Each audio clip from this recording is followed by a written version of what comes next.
Мгм.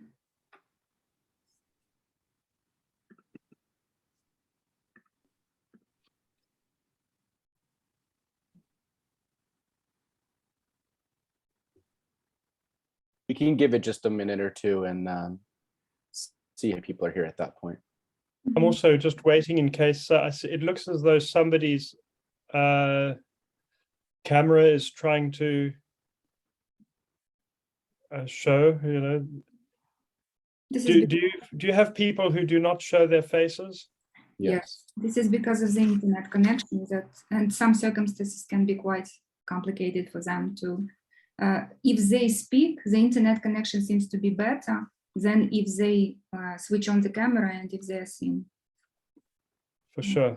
Це я пояснюю, як у нас відбувається група, що люди можуть бути без включеної камери через те, що це впливає на інтернет-зв'язок.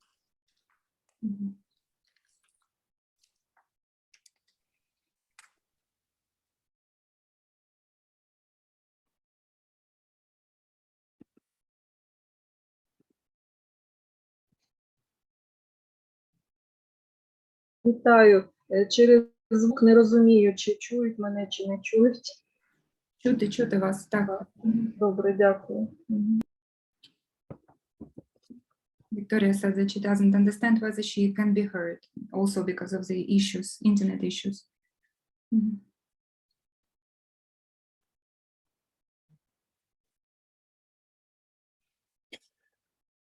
Perhaps people can use the chat function, Oksana, and then you can, if you keep your eye on that, you can read the chat to us. Окей.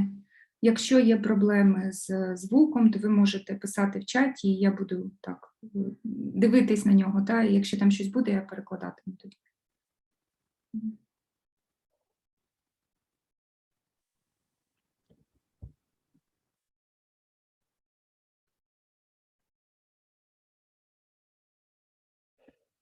Perhaps we should start.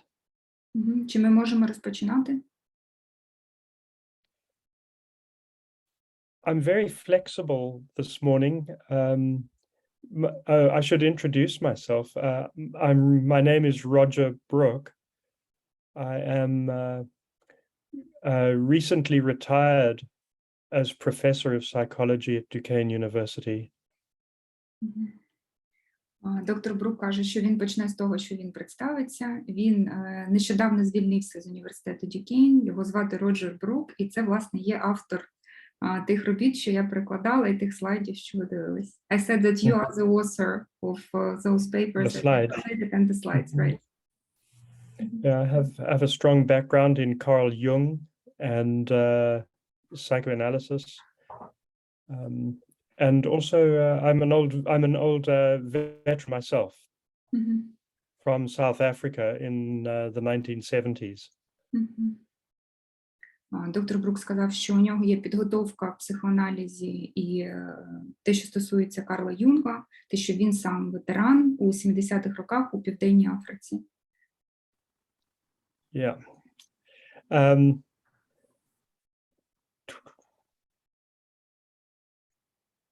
Bredom Лендрі, who is my student, has been, I believe, doing a really wonderful job. He is an advanced doctoral student who specialized in working with military veterans and families. So it's been a pleasure to work with him this past 18 months.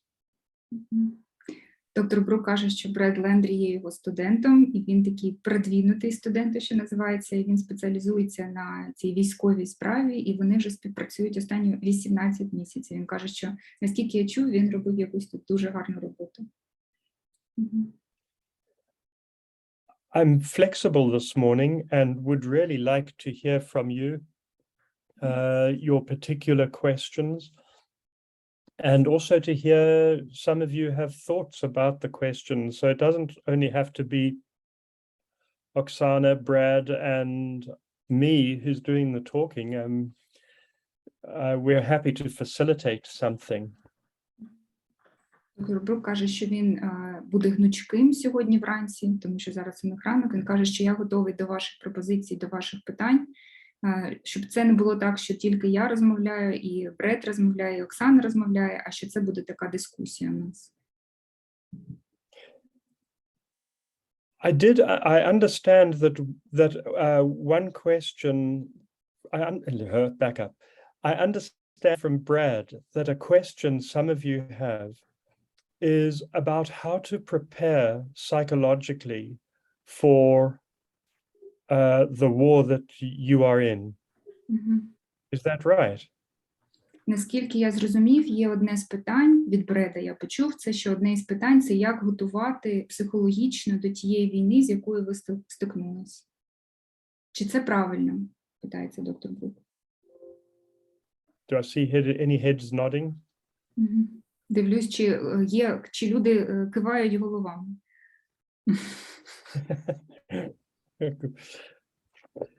What is that, Oksana? Is that a sort of a yes or what? Як це розуміти? Чи це так, чи це ні? Okay. It's also my impression that people are treating patients who are soldiers who they feel were not prepared. Бред каже, що в мене також склалось враження, що ви працюєте з пацієнтами, які солдати, але при цьому вони були не готові до того досвіду, з яким вони стикнулися. That is true. And that has become true, the lack of preparation, the lack of moral and psychological and spiritual preparation has become a problem of modern warfare. Доктор Брук каже, що так, це правда, і що проблемою сучасних війн стала недостатня моральна, духовна, психологічна підготовка бійців. In traditional warrior cultures, the elders, the older warriors had a whole series of rituals to initiate the young warriors into the moral and spiritual discipline of war, so that the psychological and the spiritual was completely integrated into training. У традиційних військових культурах це була задача покоління типу у віці, яке готувало, ініціювало, там проводило цілу серію, цілу низку подій для того, щоб залучити молодих бійців, підготувати їх до бою. І вони, власне, і виконували цю задачу по психологічній і моральній підготовці воїнів. In the American Southwest, Arizona, the Apache tribe had a whole second language, which the whole tribe, civilians and warriors, used to speak. And the young children becoming warriors, the adolescents becoming warriors, would learn and speak this entire second language, which was understood to be a sacred language of war. В Аризоні у Апачі була ціла спеціальна мова, якої навчались, коли ставали підлітками, потім перетворювались на бійців. Це була така священна мова, яка означала, що людина доросла, вже достатньо мужня для того, щоб розпочати воювати. Even though our modern world does not prepare us adequately for war, we can learn a few lessons from those societies and integrate them, bring them into our lives with our families and with those that we work with. Навіть якщо сучасна спільнота, сучасне суспільство не готує настільки продумано так, до війни, тим не менше ми можемо у тих традиційних військових культур взяти декілька уроків, які ми можемо навчитися, які можемо передати нашим сучасним бійцям.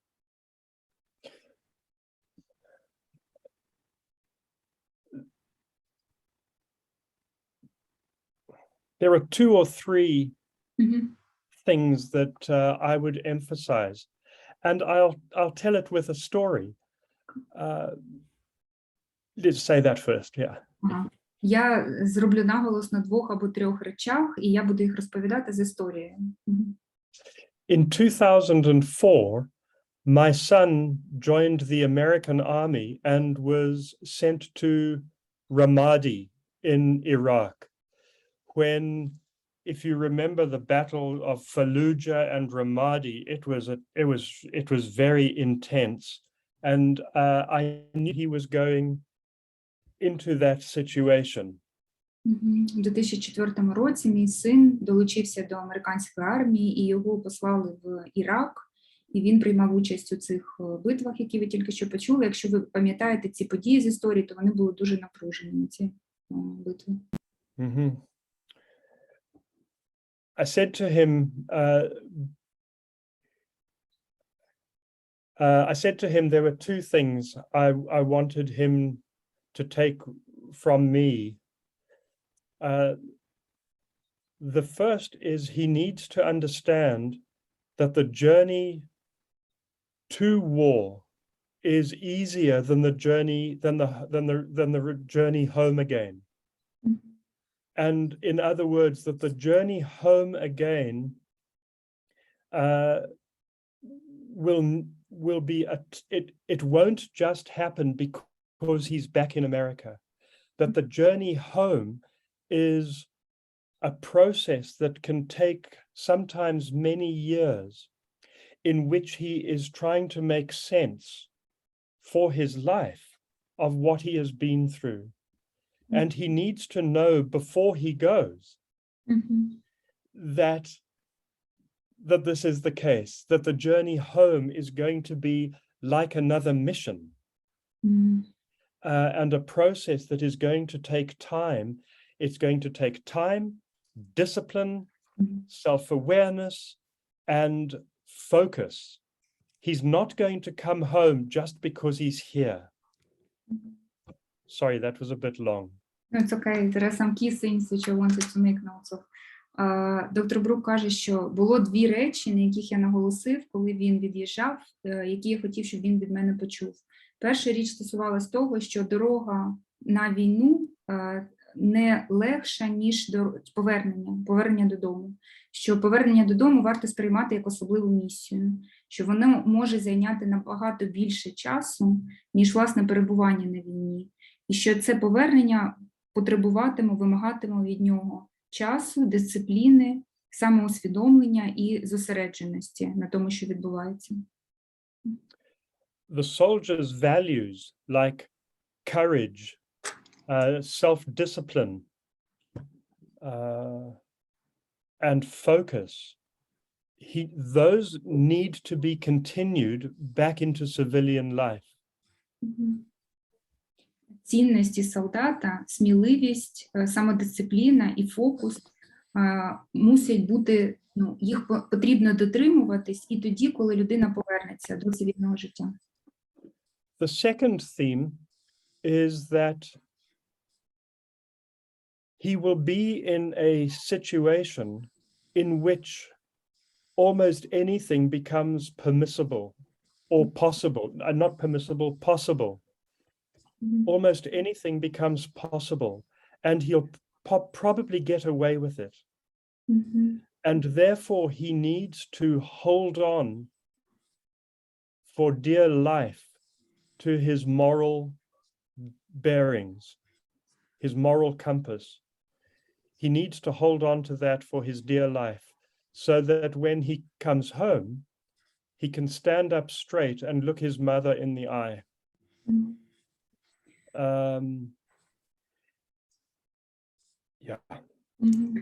Друга річ стосувалась того, що він буде в таких ситуаціях, коли майже все буде можливо.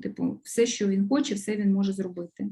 І, скоріш за все, він може, втікти ненаказаним. Тобто нічого йому за це не буде. І тому дуже важливо, щоб він у всіх цих ситуаціях тримався за такі якісь моральні орієнтири в собі, моральний компас свій, щоб коли він повернувся, він міг дивитись своїй матері в очі і, не соромитись того, що він робив, коли він був на війні. If you lose your moral bearings, you run amok and kill civilians and and rape and all that sort of thing. Soldiers who do that, soldiers who do that often never recover. Their victims might never recover, but the soldiers themselves often never recover. Якщо солдат дозволяє собі типу втратити цей моральний компас, якщо він мародерить, якщо він гвалтує і вбиває цивільних, то він ніколи не відновлюється. Він каже, що жертви можуть страждати довго, але й агресори, ті, що коїли такі вчинки, їм може дуже важко потім відновитись від цього досвіду. I don't think that that has to be the case if you have a client who's lost it. I don't think it has to be the case, but it requires a deep spiritual understanding and forgiveness. Він каже, що не обов'язково це мусить бути зміст того випадку, з яким ви будете працювати, але в будь-якому разі такий досвід потребує такої дуже виваженої, моральної, як це сказати, підходу, виваженого, морального, обережного підходу до нього. Pulling these ideas together, I think it can be helpful for young men and women, especially going to fight. But maybe it includes nurses and firefighters and first responders, as we say. This is true for them too. Is to understand that what they are embarking on is I don't know if this word has the good, useful meanings in your context, but what I would call it's a very deeply spiritual process. Starting off with the discipline of training, where you march up and down the parade ground in step, left, right, left, right, left, right, left, right, and being shouted at, and you're learning, and they don't care about whether you are wealthy or poor or a peasant or an engineer. Doesn't matter who you are, you just become you're all on the same level. You all wear the same clothes. No more Gucci jeans. Do you have Gucci jeans? Probably yes. No more Gucci jeans. You're all in the same awful clothes. That is a it's like a monastic discipline. It's like a monastery in a way. You're all sleeping in a row on hard beds, told what to wear, when to eat, when to get up, when to go to sleep.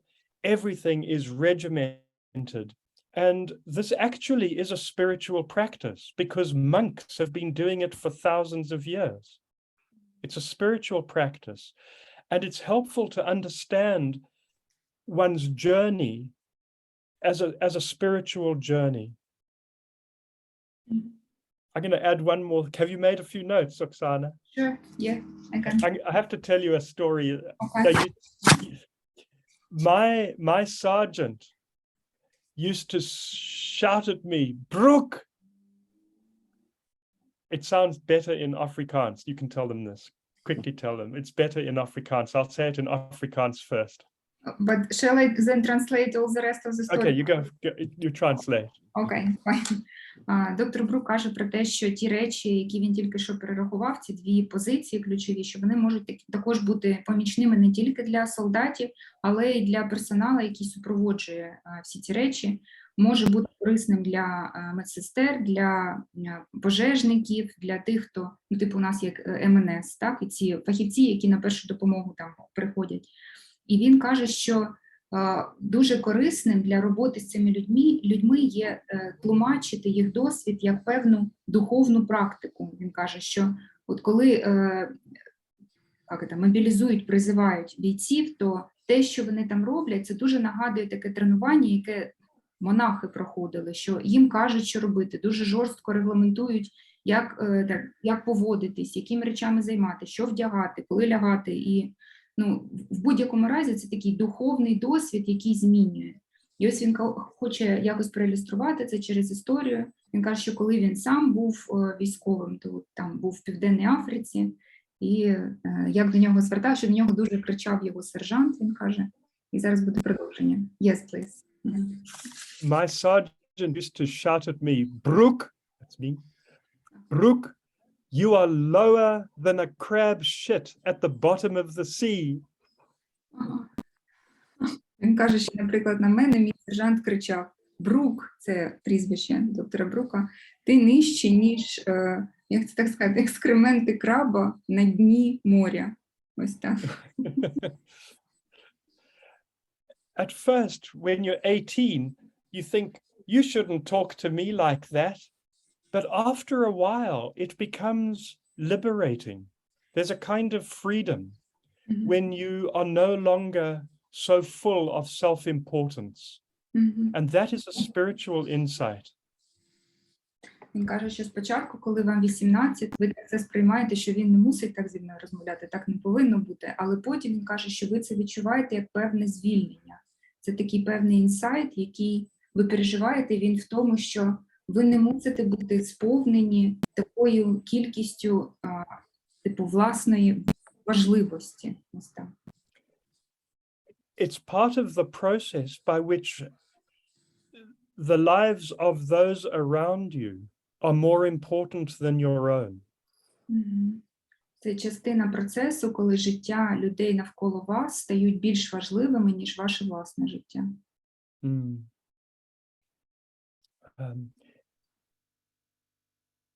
Maybe the third, then there's a third thing. I said it's a process, the moral dimension.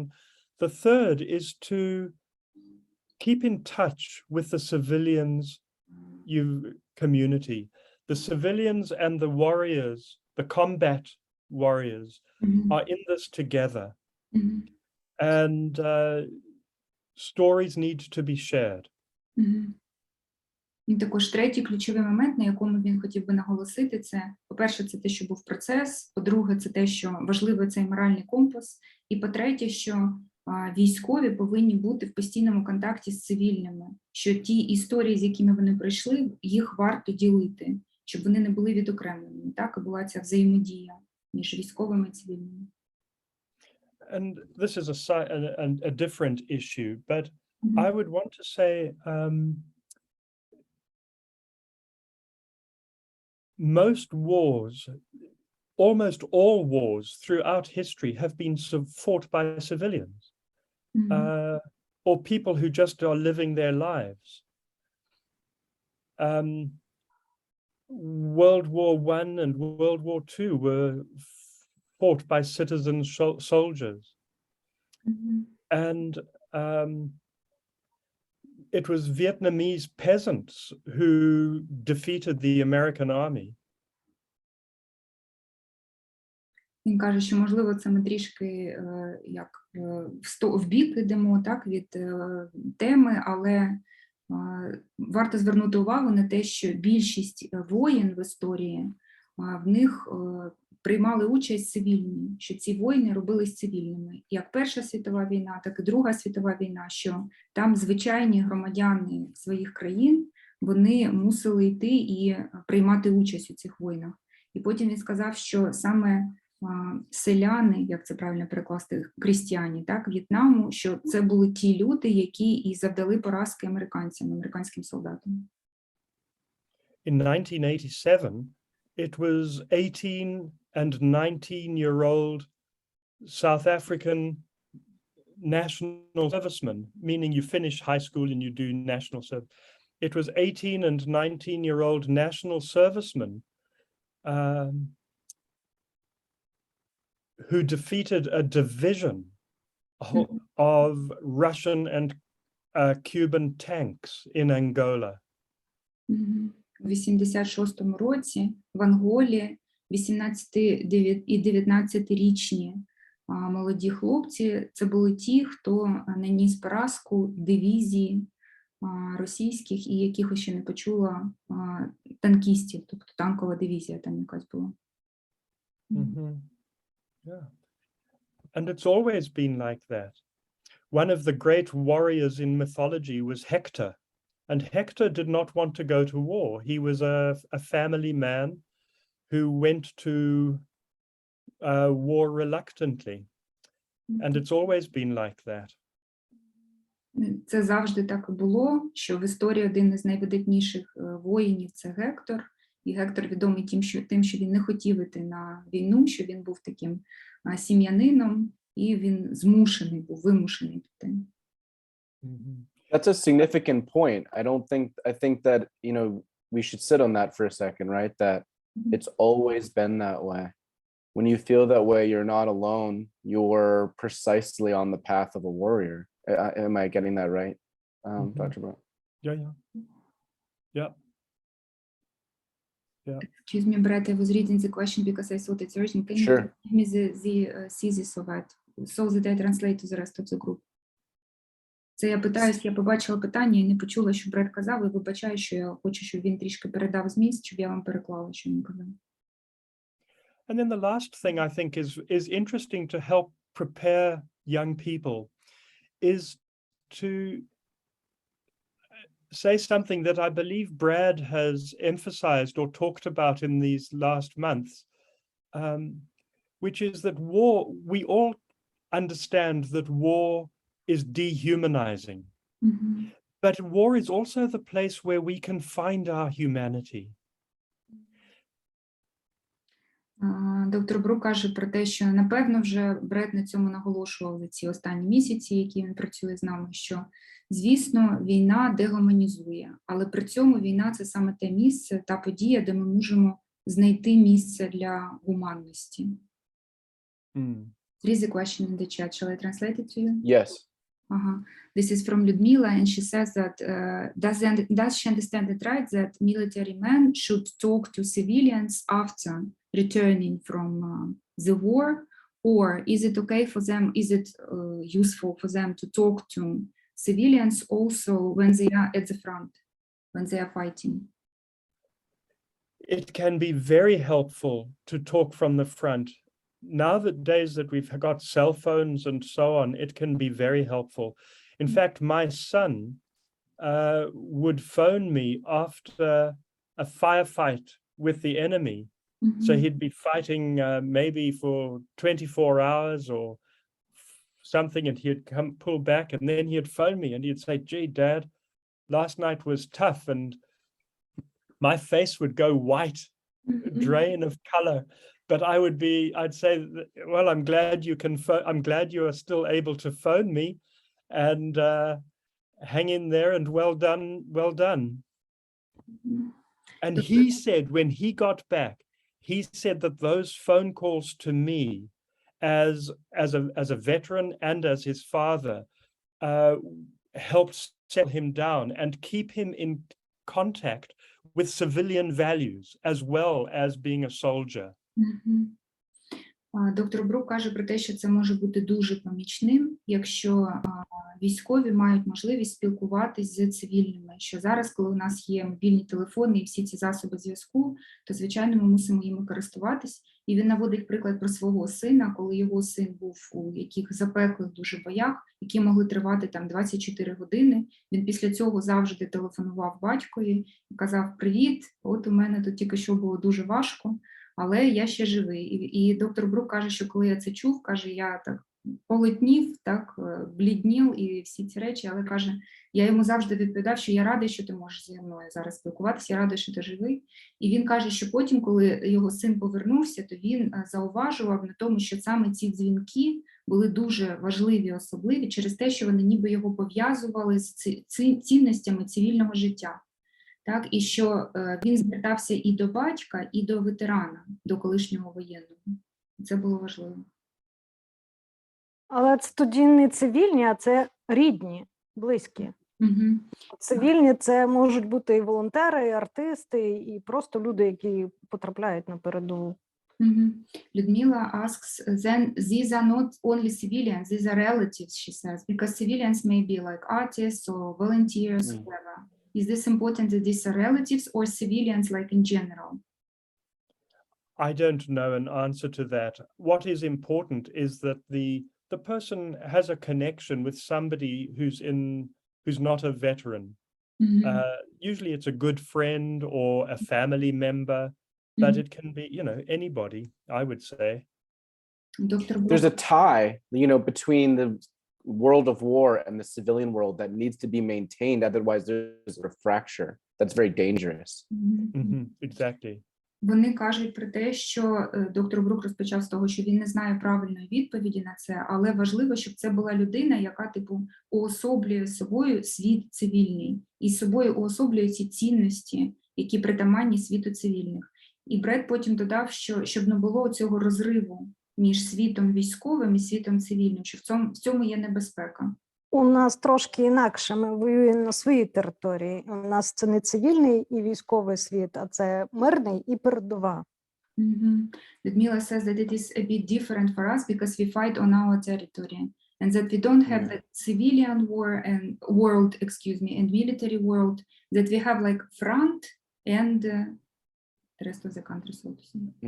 And in some ways, obviously, that is awful. But in another, psychologically and as a society, it's actually helpful. Доктор Брук каже, To що say a model for that is Israel, where maybe not so much in recent years, but in the 1960s and the 70s and so on, when Israel was invaded or under attack, these intergenerations and men and women in every family, the father and mother and the grandparents and the children were all veterans. So the whole society was involved, and it meant a very strong military on one hand, but it also means that PTSD is fairly rare. Because it's so, the stories are engaged and held in the community and in the family. Individual stories become part of the family legacy. And so PTSD is fairly rare. Він каже про те, що це може звучати жорстоко, але в психологічному сенсі це має свої переваги для спільноти, для суспільства в цілому. Він наводить приклад Ізраїлю, він каже, що, можливо, це не так цей досвід останніх років їх, але досвід 60-х, 70-х років, коли було вторгнення в Ізраїль, він каже, що там відбувалася така історія, що покоління більш у віці, вони всі були ветеранами. І кожна родина, ділила цей досвід участі у війні, коли не було індивідуальних історій якихось жахливих, що всі ці історії були вплетені в легасі, як це сказати, наслідство, родинне наслідя, ось так.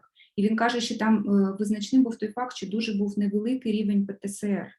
Можливо, через те, що така була підтримка спільноти. I mean, my instinct in response to this, my first thought of when I hear that you're fighting on your own territory is similar to the point we're making, which is that we wouldn't want these soldiers to think of their own land as nothing but a battlefield.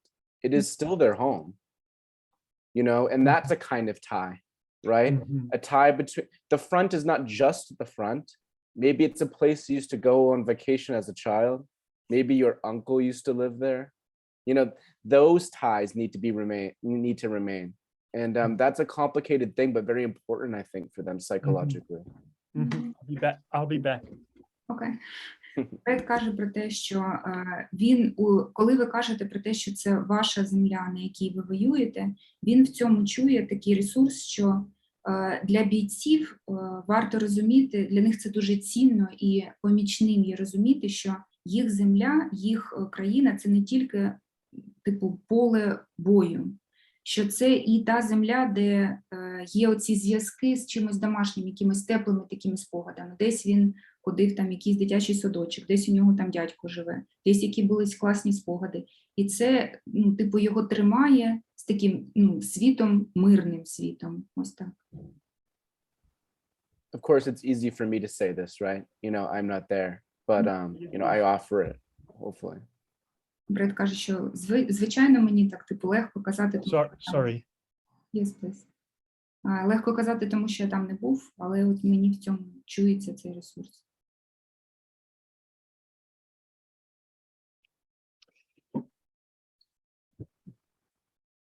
Are there other questions Питання є якісь? or comments? Коментарі?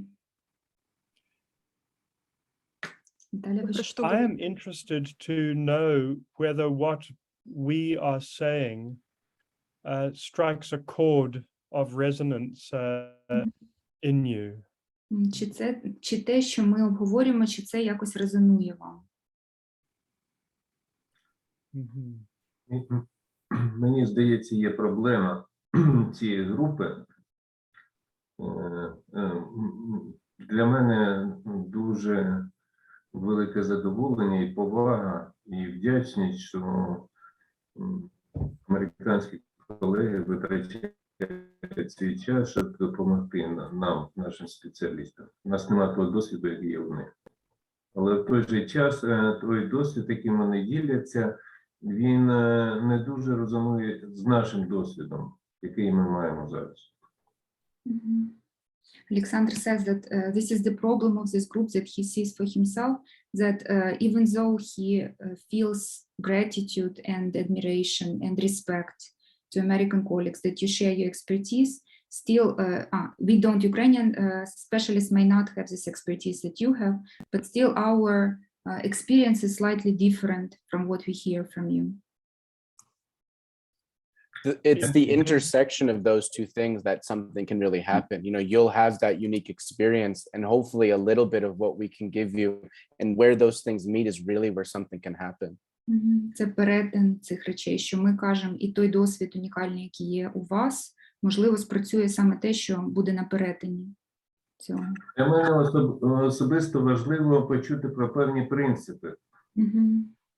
Олександр, І намагатись ці принципи адаптувати в нашу актуальну ситуацію. that for him it is personally helpful and important to hear about principles of work so that we are able to adjust them to our situation in Ukraine. I mean, I'm curious about, you know, how your experiences are different than ours. You know, I'd like to hear that. I mean, I imagine you would too, Dr. Bro. Бред каже, що йому цікаво, в чому ця відмінність вашого досвіду від нашого, і я б хотів це почути, і, напевно, доктор Брук би також хотів почути.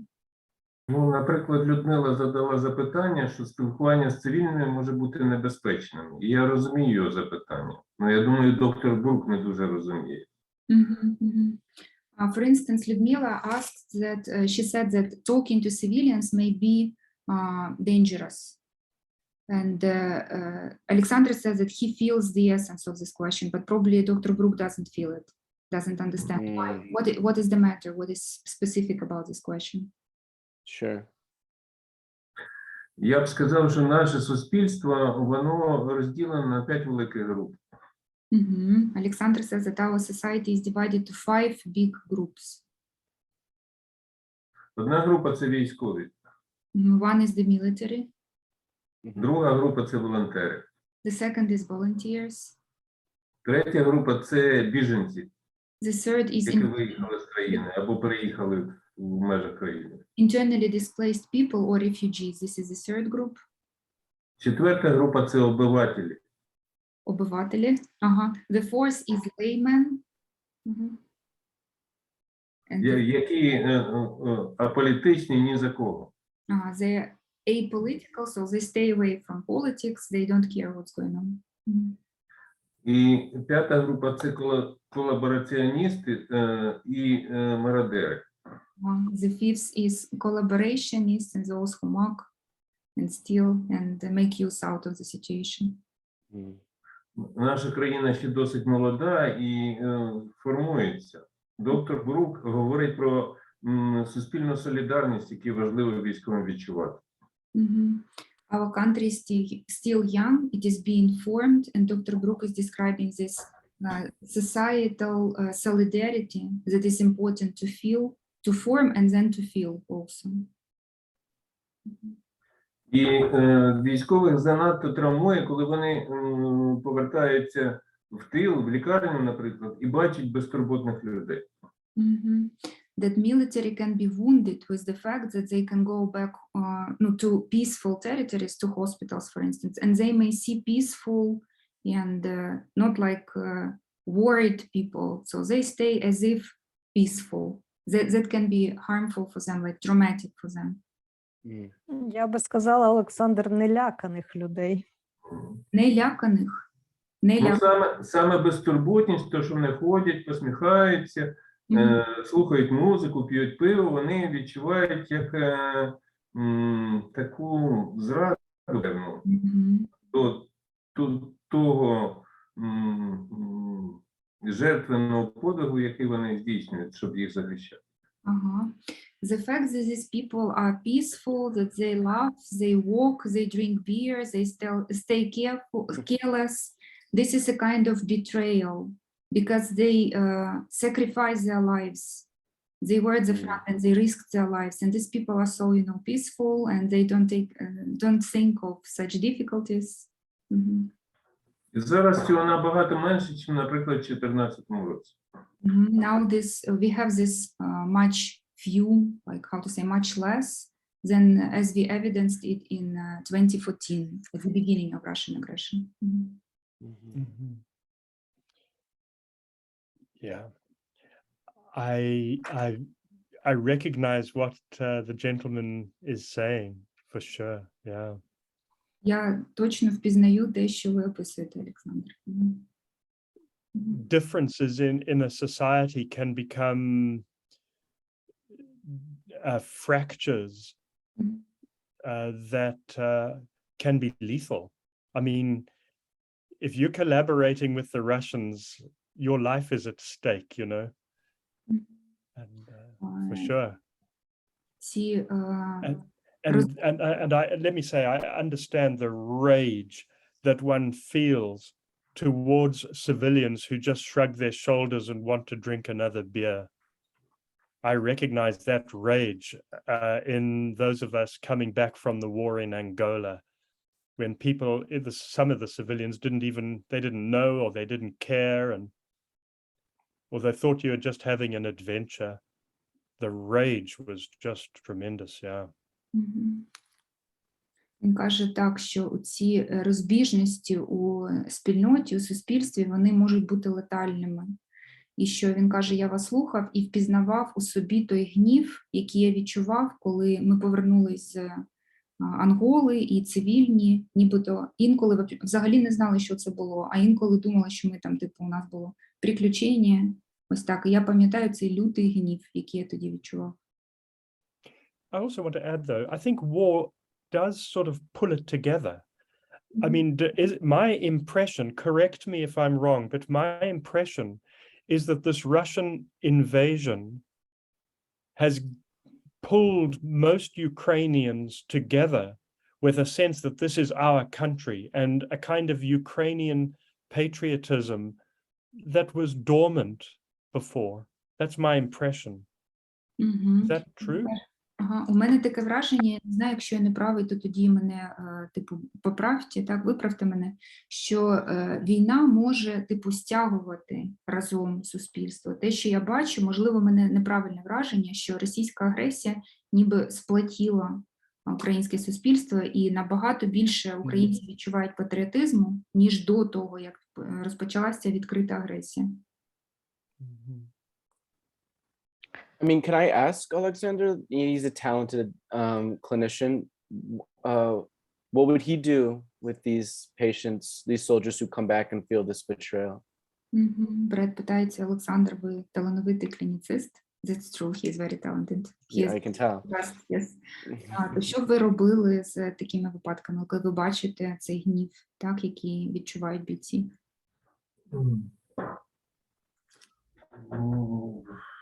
Я намагаюся з ним про це розмовляти і пояснювати.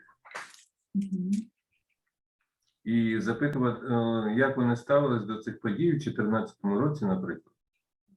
Або ще раніше. І коли вони відчули цю солідарність, що їм є діло до того, що відбувається з країною. І більшість з них говорять про те, що вони також, це для них таке нове ставлення, нове відчуття. І тоді з'являється перспектива поговорити, що кожен учасник суспільства має певну свої етапи еволюції цього ставлення до країни. Перекладаю. Alexander says that he tries to discuss it with soldiers. He tried to talk it over. He says that he asks them what was their attitude to this stuff, to the country's fate, so to say, in 2014, and whether it changed, and in what way it changed, and when they felt the solidarity with this future of the country. And then he says, as if perspective appears for them to understand that this is evolutionary process, that people like follow some evolutionary process in their attitude to these matters. Mhm. Yeah. And as therapists, we're usually a little bit ahead. I mean, I don't know if that sounds grandiose, but sometimes we're a little ahead of the other people in our society. You know, he can meet them in a way that doesn't trigger their betrayal, but the people in town drinking beer, you know, they can't. But this is the job of the therapist, maybe. Бред каже, що це, напевно, робота терапевта бути трішки попереду цього процесу, коли бачить військовий, там, тих, хто п'є пиво десь у місті, це його тригерить. І в цьому процесі може бути присутнім терапевт, який трішки, ну так, з перспективи бачить те, що відбувається, ну і так підключається до цього процесу, пояснює і робить цю роботу, яку описала тільки що. Maybe we make them feel betrayed, but we're the one people in their lives with whom they can talk about how we make them feel betrayed. Можливо, це була якась конкретна людина, з якою вони відчували це відчуття зради, і ми могли б це обговорити. Що це була за людина? Я думаю, що це досить універсальний феномен. Alexander says that he thinks that this is quite a universal phenomenon. Це таке військове мислення, хто не зі мною, то той здається проти мене. Ага, such a military thinking that who is not with me, then this person is opposing me, against me. It's in our bodies. It's almost an animal feeling. Це у наших тілах, нібито таке тваринне якесь відчуття.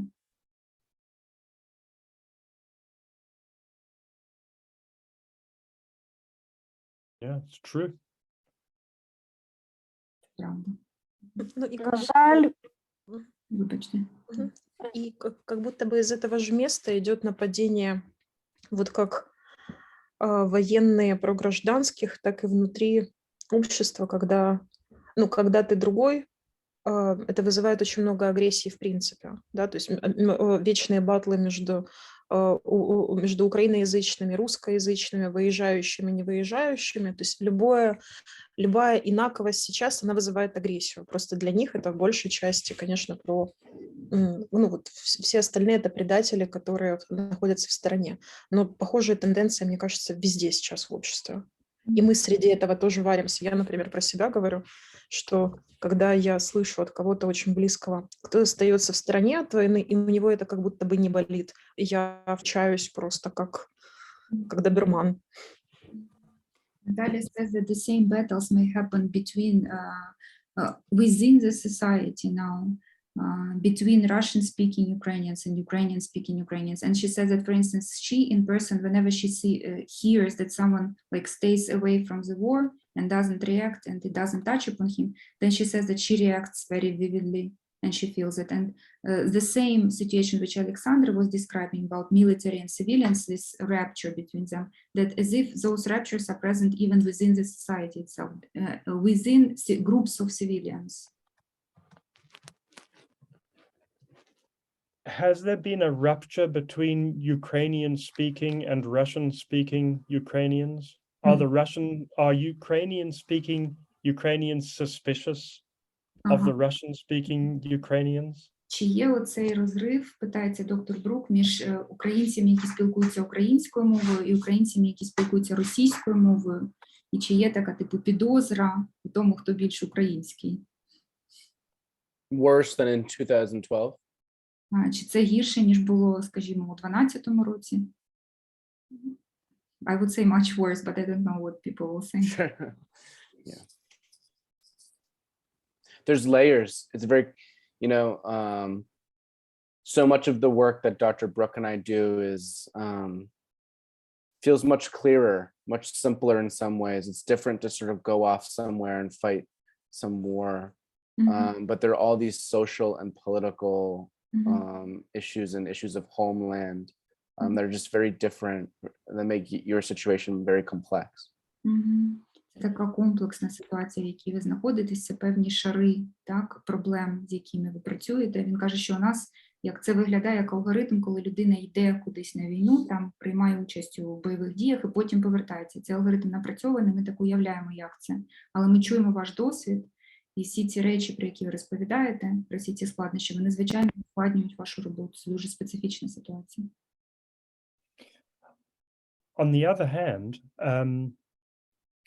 fighting for your homeland gives you a moral authority that those Russian soldiers here in Ukraine do not have. And what we know from other wars like Vietnam and Afghanistan maybe and so on, is that those Russian soldiers go back afterwards are going to suffer the crisis of morality, in a sense, much more than Ukrainians. You're fighting for your homeland means that you do not have the moral trauma of an illegitimate war, which will face those Russians when they go home. There's meaning. There's meaning in it, yeah. It's a worthwhile fight. You're not fighting for nothing. Так. Вони кажуть про те, що у ваших солдат є ця перевага, що вони борються за свою землю, за свою країну. І це дуже важливо, що там у тих війнах, які він наводив, наприклад, там Афганістан і В'єтнам, була оця моральна травма, від якої ніби застраховані українські бійці, тому що є значення у тому, що вони роблять. І це не буде переживатись як безглузда і нечесна війна. Вони захищали свою країну. І це, власне, ті проблеми, з якими, напевно, стикнуться російські солдати, коли вони повернуться. And some of the categories, was the gentleman's name Alexander? Did I get that? Yes, yes. Some of those categories that Alexander described, can become more complicated and less rigid. I think of as I remember saying before, I think of the teacher working with primary school children in a basement as also fighting for Ukraine in her own role. She's also a warrior, taking courage, discipline, self-sacrifice, all those themes.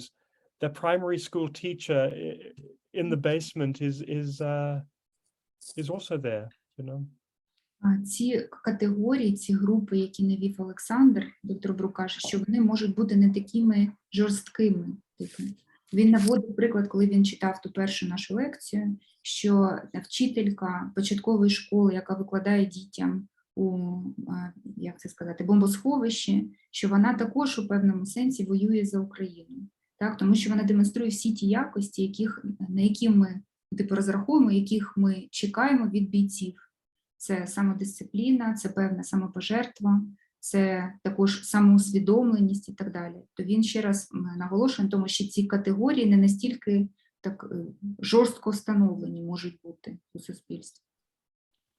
So I'm aware that we're almost out of time, but I was thinking about how my time with us is going to be coming to an end at some point in August.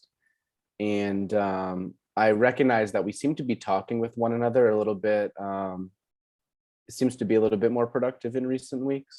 So I thought that I would raise the question, if people wanted, we could meet every week until my time is over, if that's something that they would prefer. But I leave it to, I leave it to them to decide. Бред каже про те, що він усвідомлює, що наш час вже спливає, у нас залишилось кілька хвилин, і він думав про те, як він буде завершувати свою роботу що це за місяць, у серпні з нами він буде завершувати, він наразі шукає чи вийде хтось, щоб нашу групу підхопив, так? І він для себе так зробив висновок, що дуже помічними були ті наші зустрічі, коли ми спілкувалися, така була обговорення, форма обговорення. І він пропонує, як ви дивитесь на те, що, можливо, ми могли б навіть зустрічатись раз на тиждень. Як вам така пропозиція? There's interest in use that, the okay. opportunity to discuss particular cases. Yeah, we've been doing that. We've been doing that. Так, що ми Well, можемо then, обговорювати конкретні кейси. Мгм. well, then let's just meet next week then, and we can do every week. Thank you. Thank You're you welcome. very much. Yes. What was the answer to the question? We'll meet every week, Until the end of August, mid-August till probably. mid-August. So that's about another 3 weeks. More. I think I can go 4 until the weeks. 17th of August. So it's 4 or 5 weeks. Yeah, I think 5 more. Okay. Буде ще 5 зустрічей до середини серпня з Бредом, він каже. Thank you We very can talk more about that next time. It has been an honor to work with you and to work with Brad working with you. що це честь для мене працювати з вами і працювати з Бредом. Mhm. Thank you very Thank you. much. Yes, I'm psychologist too, and I'm living right now just right near Kharkiv Military Hospital. So I'm going to start to work with military guys after some injuries. So of course I'm interested in your practice and techniques, psychological techniques. How can you help the guys to be more helpful, something like this? Or how can I enter your groups? Maybe you can bring a case next week. Someone who you've encountered, and we can talk through it next week together. Учасник каже про те, що я швидесенько перекладаю, що він працює також із пораненими, і Бред пропонує, що ми наступного тижня тоді ми можемо розпочати зустріч. Хто організатор? Просто ну я побачив об'яву в тому групі. А хто організатор, як приєднатися? Окей, так, звісно, долучайтесь також. Дякую. I did write an article on my approach to clinical work. I don't know if Oksana gave it to you, but I'll send a copy to Oksana if you'd like to read it as well. Is this the one that Brad sent me? Then I translated it already to Ukrainian. Brad, is Not- this the one, I mean, the notes, do you remember you sent me once? Yeah, not the notes. I wrote an article as well. Okay. Of course, then I'm grateful and I will take it, of course, and translate it Yeah. to Ukrainian, yes. Well, we'll see you all next week. Well, I will see you next week. Thank you very much. You're welcome. Take care. Thank you. Thank you very much. God bless. It's really interesting. Так, до побачення. Дякую. Побачення. Yeah, goodbye.